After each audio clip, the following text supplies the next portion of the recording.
Il y a 6 mois, je portais un couteau de 160 grammes et aujourd'hui, je porte un couteau de 50 grammes. Ça a tout changé. Moi, c'est le goût des lames. J'ai suivi le programme Benchmade pendant 1 an et ça m'a transformé. C'est simple, c'est frais, c'est léger, ça coupe bien, c'est cher, on se prend pas la tête, testez une semaine. C'était une semaine. Vous voulez perdre du poids? C'est 100% garanti. Faites les 0800 310 310, 0800 310 310 ou rendez-vous sur comme ça me casse les couilles. Vous voulez voir à quoi je ressemblais avant? Avant j'étais un boudin, maintenant je suis un thon, grâce à le goût des lames. C'est un vrai changement, non? Changer de couteau, la satisfaction est garantie, 100% garantie.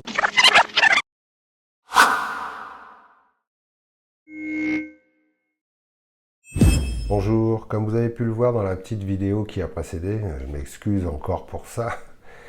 Le printemps approche, c'est la période des régimes et Benchmade n'a pas oublié de faire le sien. Il a décidé de mettre en régime son modèle phare, le 535 BK, le Bug Out. Et il vient de sortir le BK2.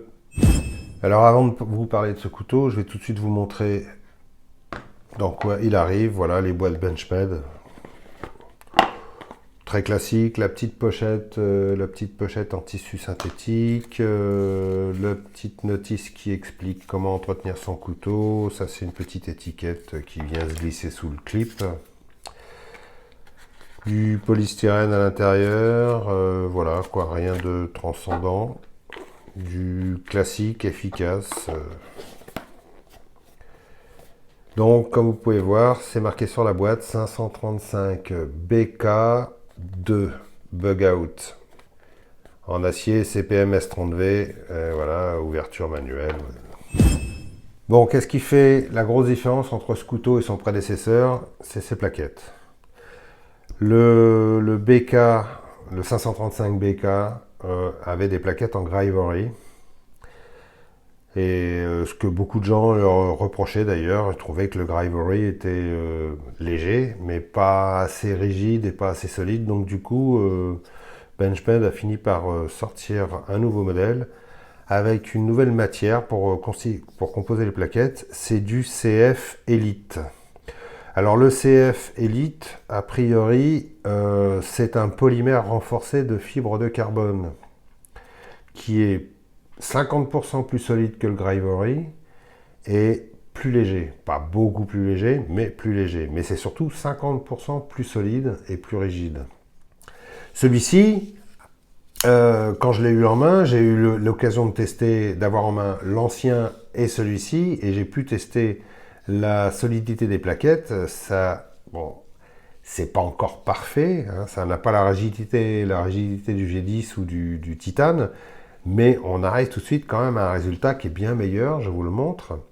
Quand vous appuyez sur les plaquettes, vous arrivez à les plier comme ça, en mettant de la force. Hein, elles se plient quand même un peu, mais sur l'ancien modèle, quand vous faisiez ça, vous arriviez à les faire se toucher. Hein.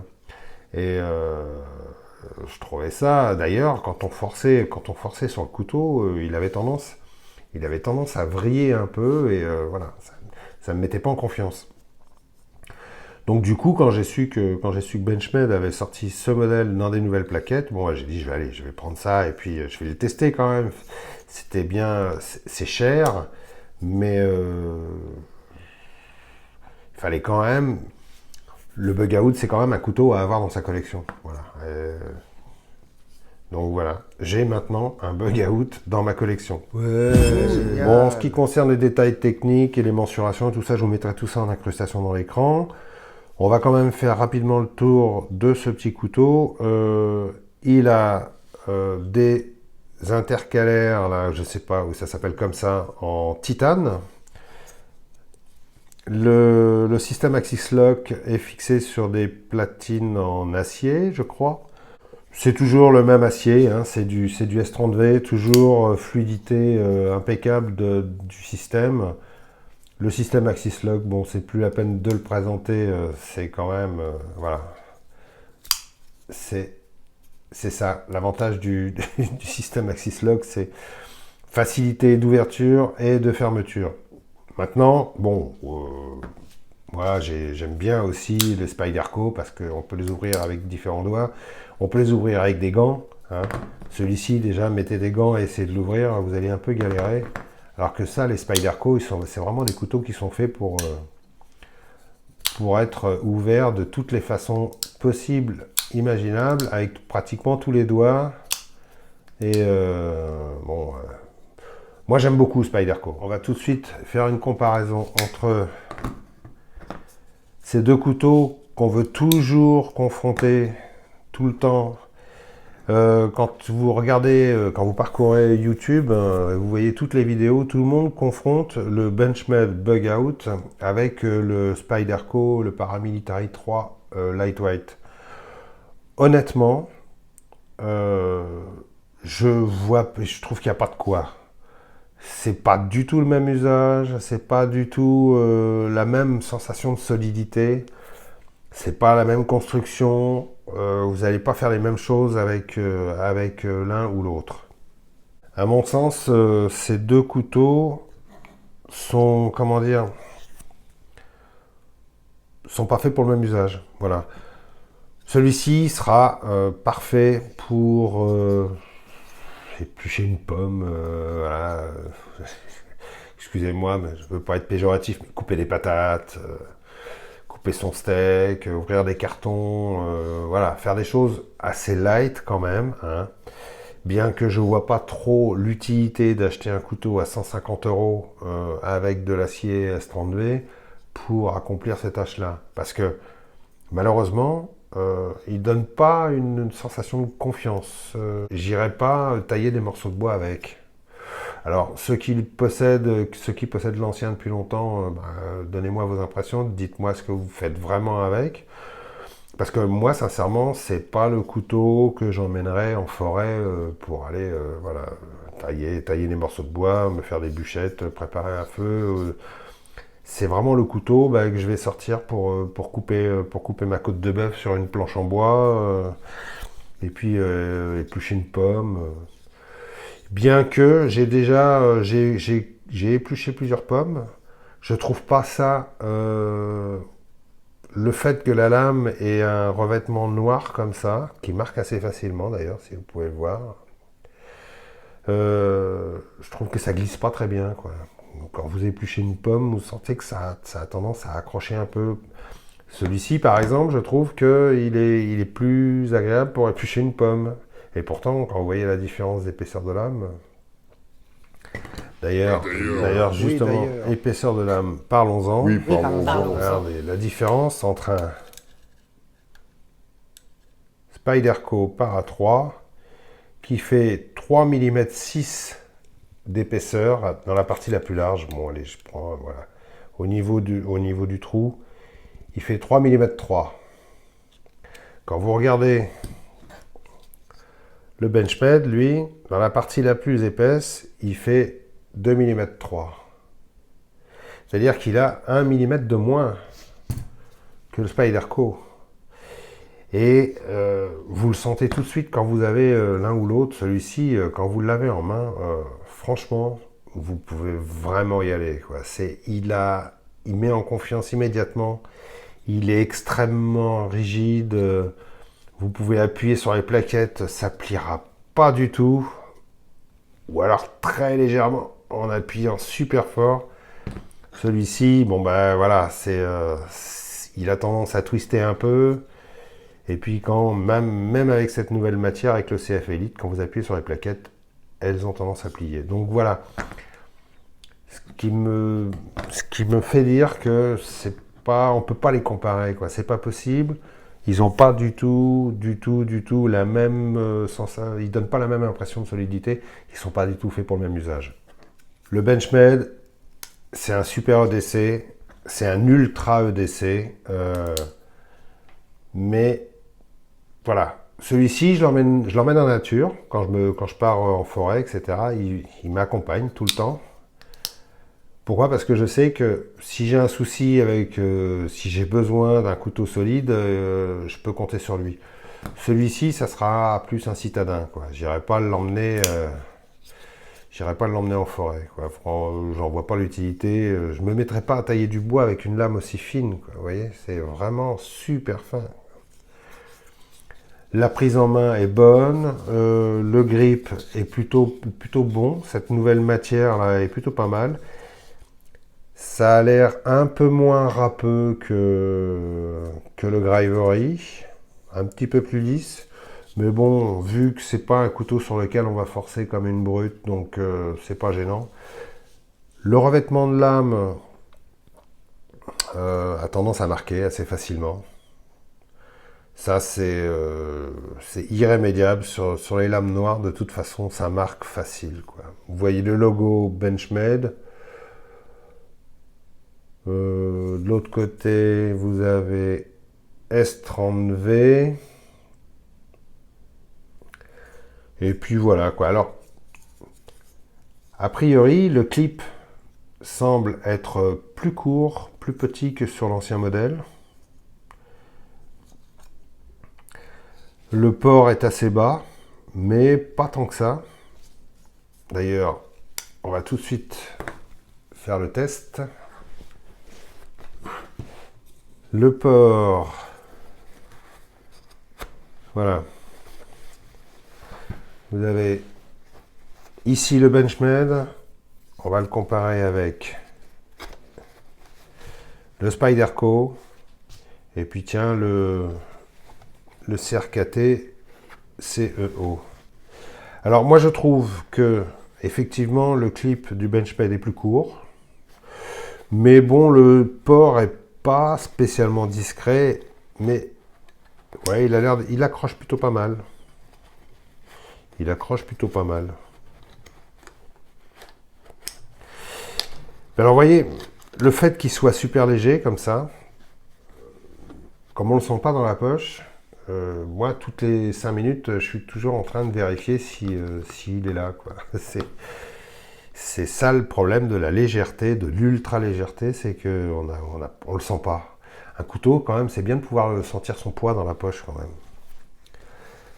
Le Spyderco, moi j'aime beaucoup le clip trombone du Spyderco. Ça, il n'y a rien à dire. Pour moi, c'est ce qu'il y a de mieux, c'est ce qu'il y a de plus discret.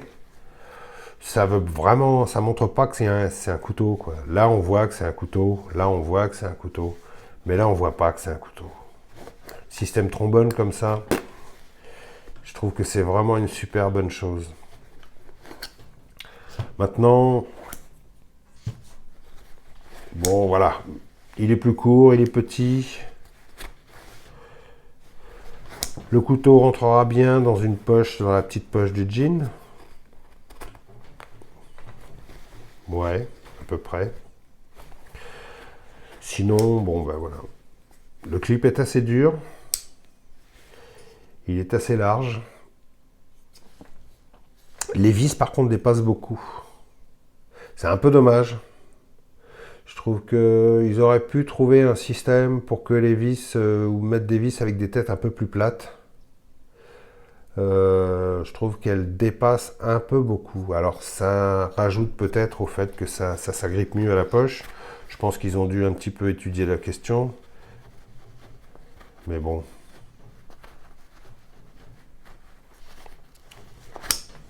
Bref. Ce qui est quand même impressionnant avec ce couteau, quoi, c'est son poids. Voilà, ça, alors là, le poids, c'est quelque chose d'assez phénoménal. Pour arriver au résultat à faire un couteau de 50 grammes, vous voyez, 50 grammes, quand vous faites la comparaison avec le Spyderco, que je trouvais déjà ultra léger, qui lui fait presque 70 grammes, ou alors avec le CRKT CEO, qui lui fait 60 grammes, franchement, 50 grammes, c'est hallucinant. C'est hallucinant. C'est difficile de faire mieux, quoi. Peut-être qu'avec du tout titane, on peut arriver à faire mieux que ça, mais franchement, difficile de faire mieux.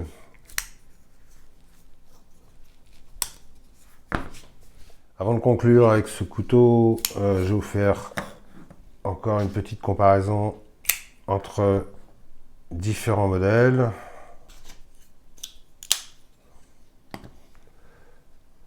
Voilà.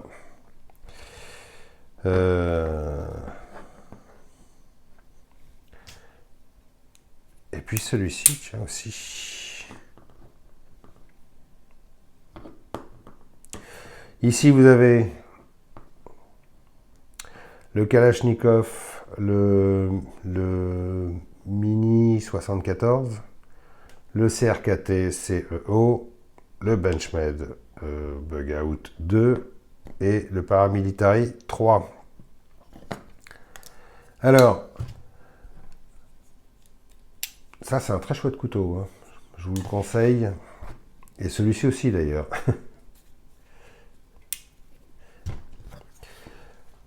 Avant de conclure sur ce couteau, je vais vous dire où je l'ai acheté et combien je l'ai acheté. Je l'ai acheté sur le site thebestknife.fr ou .eu, ça dépend, c'est comme vous voulez.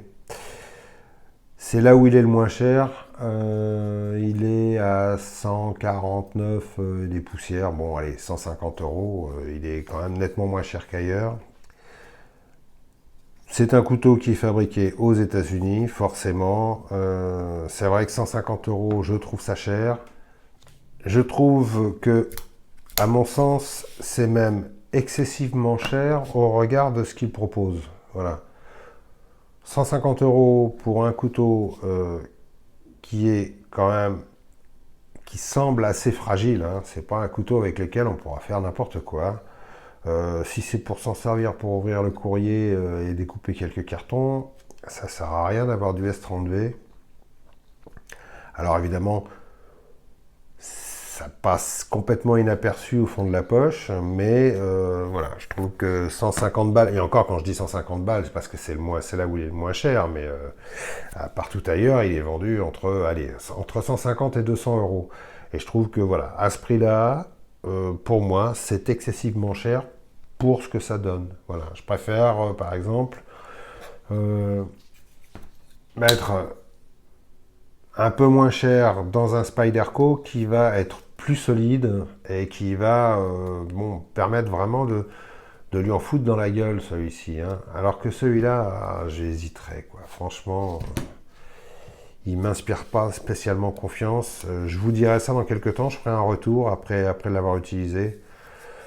Maintenant, c'est vrai que pour couper du sauciflard, c'est quand même voilà, un coupeur de saucisson de luxe, hein. Il n'y a rien à dire. C'est ce que je trouve un petit peu exagéré chez Benchmade.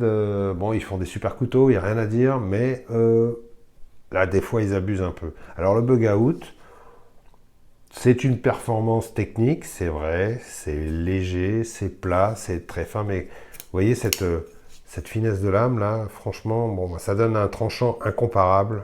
Ça, faut reconnaître que c'est assez bluffant. Difficile à battre. Hein? Vous voyez ça? C'est incomparable. Et je peux vous assurer que c'est un papier qui n'est pas facile, hein. Quand on a commencé, on n'a plus envie de s'arrêter. Ça, c'est vraiment un rasoir. Bon, la finesse de lame, il joue beaucoup, hein. On obtient la même chose avec une lame plus épaisse. Voilà. Moi, j'adore avoir des couteaux bien affûtés.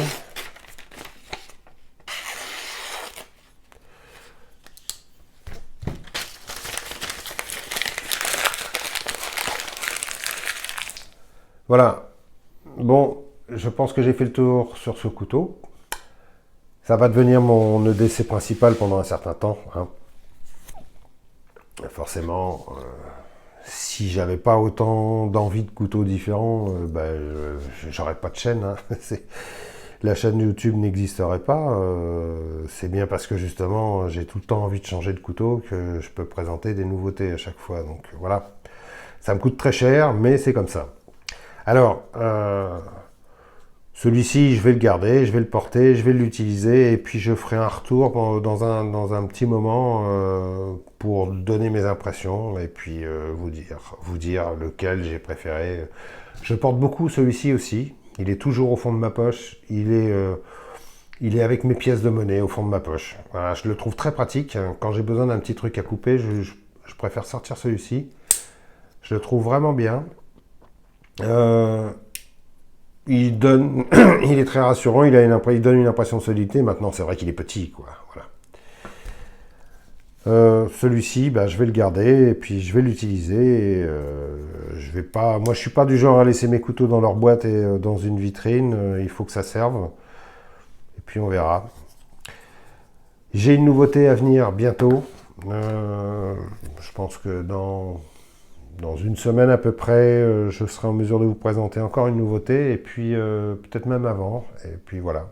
Si cette vidéo vous a plu, ben, mettez un petit pouce, hein, et puis si ça vous a pas plu, ben, ne mettez rien, ou insultez-moi si vous voulez, hein, puisque ça a l'air d'être un petit peu la tendance générale. Mais non.